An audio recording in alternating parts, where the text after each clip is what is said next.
everybody started talking about this young Ernst Wallfisch, this young violist.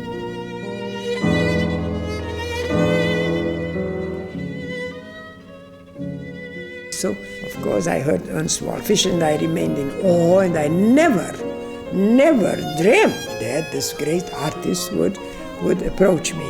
Well, he did. So one thing led to another. We did play together for almost a year before we planned our first concert together.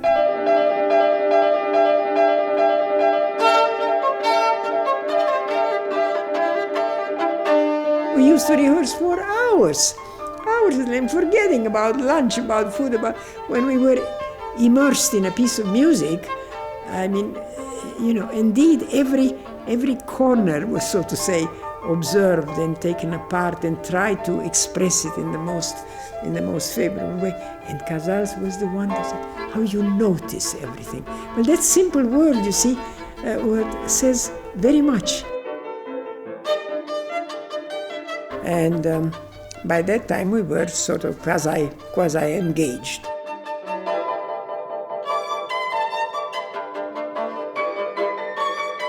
We went to play for Enescu in December of 1944.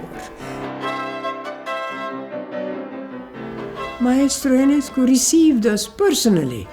No maid, no secretary. He came to the door, very friendly, very amiably, invited us to the music room, and excused himself that there was such a disorder. The disorder consisted in the fact that the entire room, including the piano up till the top, almost up till the ceiling, was full of music scores.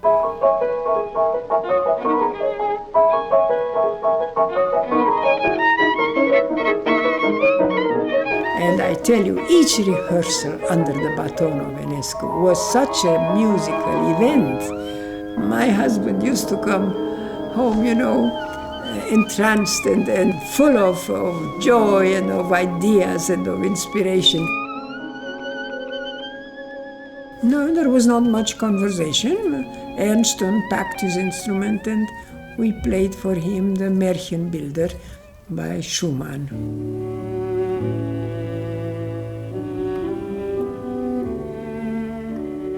The last movement was a slow movement, which my husband played, out of this world.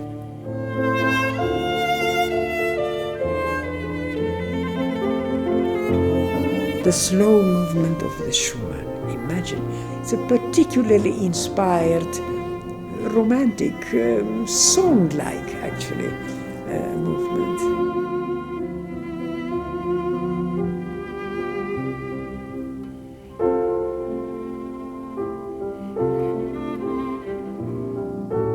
And Enescu listened to very attentively, very participating practically. And when we finished, after all, we were again very young, at the beginning of our career, and we expected, invited criticism.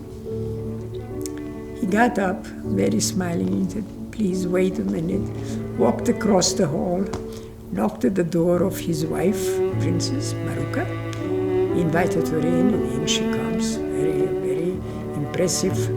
And to us, he just said, "If you don't mind, would you please repeat the last movement?"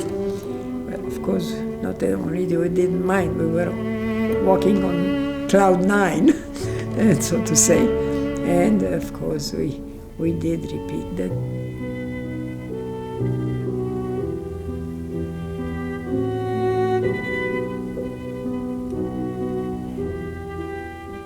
I felt that we were playing for the most understanding and most appreciative ears in this world.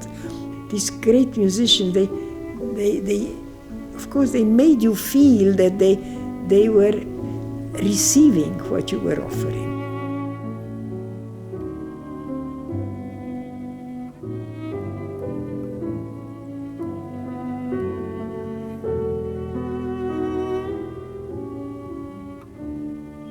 I hear a lot of these young players competition winners play absolutely perfect, from A to Z, and it doesn't mean much. They play every note, but they don't notice. What did Casals mean when he said you notice?